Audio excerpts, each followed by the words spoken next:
Hey everyone, welcome back to another episode of Where Did Everybody Go? And in this video, I'm going to continue talking about the narcissist. What I want to say first is I'm by no means a doctor. This is just my own research, my own knowledge, my own need to know. And it's just in an effort to hope that if somebody hears a word I say that makes sense to them, that they are not alone, they can message me, we can message each other, or whatever, just if you needed someone to talk to.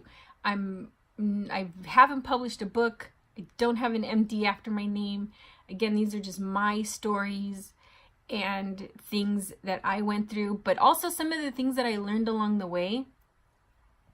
And it's such a serious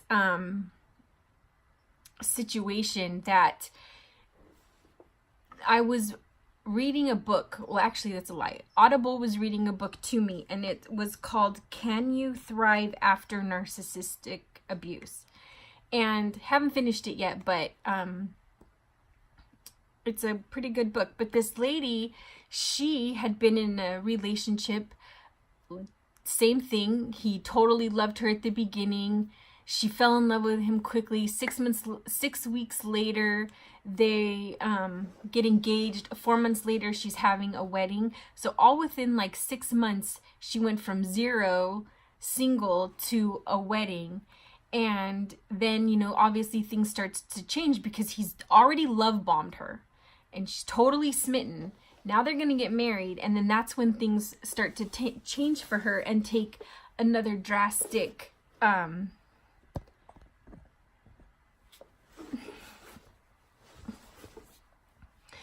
that's where things start to change for her, and then she takes things take a drastic turn. And I didn't realize that my son's dad was a narcissist either until all of this came to light for me and I started researching it. And they try to control you. They try to take you away from all your friends and family. And that's exactly what he did. And they still try to control you. We had this apartment, and where we would take the trash out in the big green dumpster, you could literally see over the back patio fence, but that wasn't good enough. If I was going to take the trash out, I had to take one of the boys with me because he had 3 kids. Then we had our son, but I had to take one of the boys with me just to take the trash out over the fence that he could see. Apparently, you could meet somebody out there and have an affair and leave. It was so controlling that I changed the way I dressed. I ended up wearing big t-shirts and like boy shorts. My hair was always in a ponytail, and he just changed me. And back then I thought, well, I'm so young, and he's older than I am, and I'm so young. I just molded. But I didn't realize that he was a narcissist. I couldn't go to the grocery store without somebody going with me. I couldn't do anything without somebody going with me. And like I said in another video, when I would only think that the only way we were going to get away from each other is if one of us had died, honestly, because I wanted to leave, but I always got brought back, and it's weird. But I think I was so young then that I molded kind of quickly and came out of that, even though we were together for many years. But I didn't have the effect of all of that today. But definitely I lived through that narcissistic abuse with my kid's father. But it's so damaging to people. It's so terrible that you fall in love with a person with a personality disorder. And because the stress is so bad for you, a lot of things can happen to you physically and medically.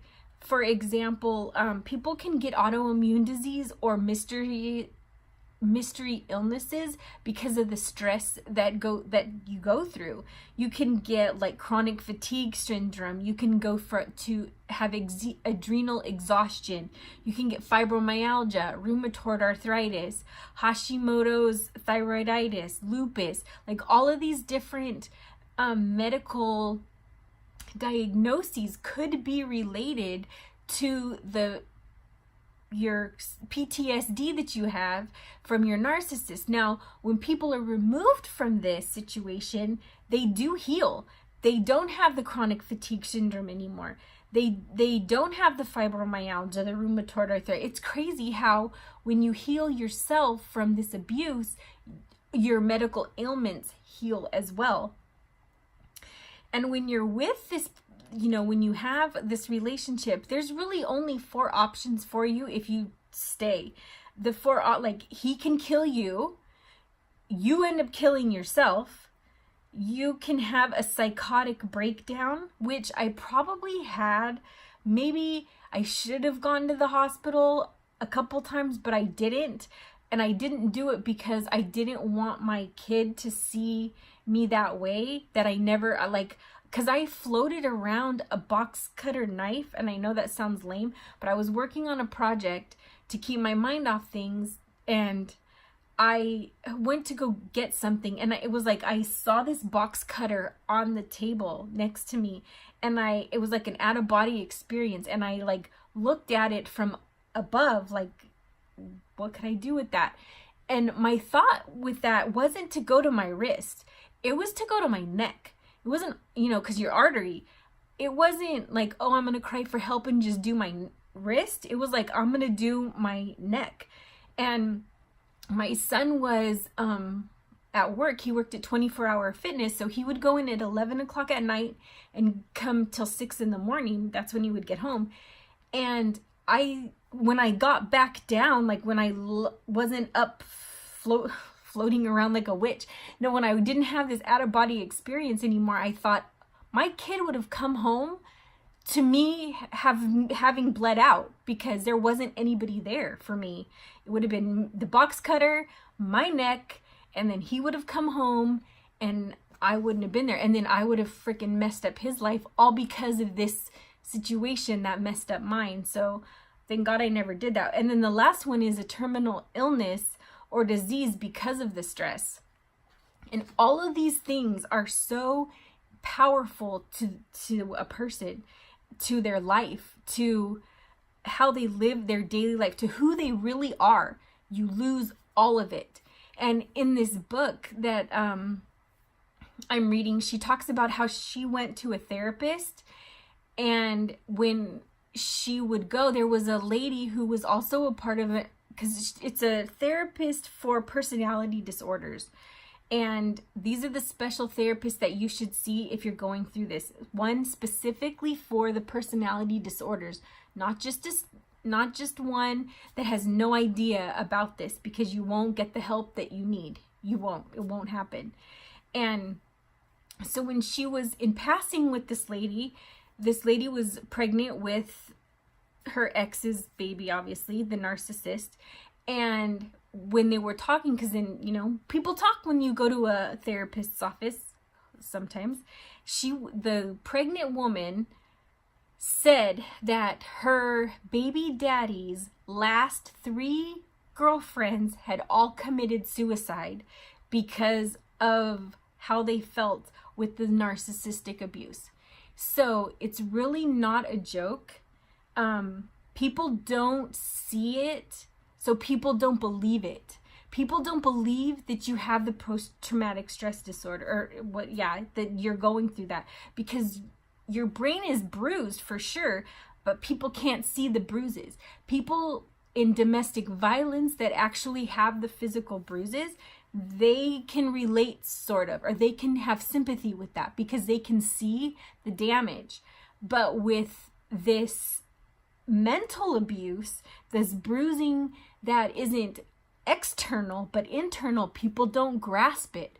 People don't understand what they can't see. So when you're trying to get help from someone, or you're trying to talk to somebody about what you're going through and they don't understand, or they're just like, oh my God, it's a breakup. You were in a relationship, get over it. It's not that simple. It's not that simple as a normal two people relationship that one didn't have the personality disorder. So it's hard to have people relate to you. And that's where I found my problem, is that, yeah, people would say, just get over it. Even he did. Because when he went to prison and I would still go see him, it was therapeutic for me, because I would talk to him about this. And I would say, this is the things that you do, and this is what happened to me. And he's like, oh my God, you just get over it already. Like, I'm here, you're there. Things are different, just get over it. But you can't just wake up and get over it like a regular breakup of a relationship, because that normal relationship didn't leave your brain bruised. It left your heart broken, but didn't leave your brain bruised. And even for him to say, just get over it already, drink water, get over it, it's like nobody understands you. So you always feel like you're alone. And like I said, that's why I wanted to start this channel, was so I could talk about it, talk about some of the things that we had gone through, talk about some of the fights and stuff that we ended up having. And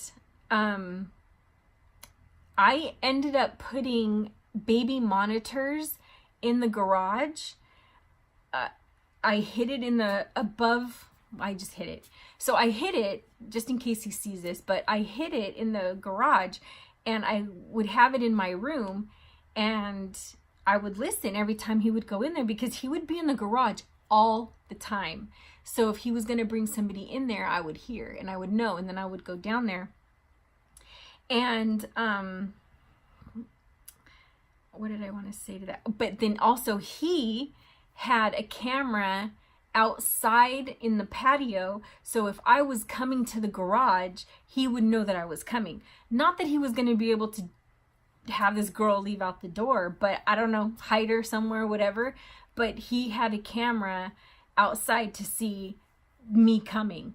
And oh yeah, I know. So when I had this baby monitor outside, and I had the speaker part of it up in my room, because that's mostly when people would come by, girls would come by, would be at night. So then I would be in their room at night. But if I heard him coming out of the garage or coming up the stairs, I unplugged it, because I didn't want any static or any noise or anything coming from my baby monitor for him to hear if he was coming up into the room.